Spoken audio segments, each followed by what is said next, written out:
Today, we're going to show you how to register a Garmin Pre-Programmed Chart Card.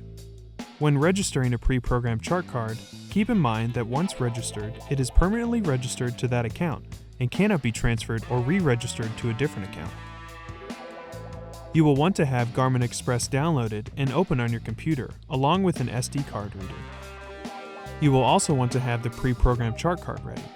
For help installing and setting up Garmin Express, follow the on-screen link. It can also be found in the description. With Garmin Express open, insert the pre-programmed chart card into the SD card reader. Select Add. If prompted, sign in. Garmin Express will search for your chart. Once found, it will prompt you to add the chart. Select Add Chart. Garmin Express will now register the chart to your account. You should see a banner confirming this. And that's it. Thanks for watching. For more help, please visit support.garmin.com.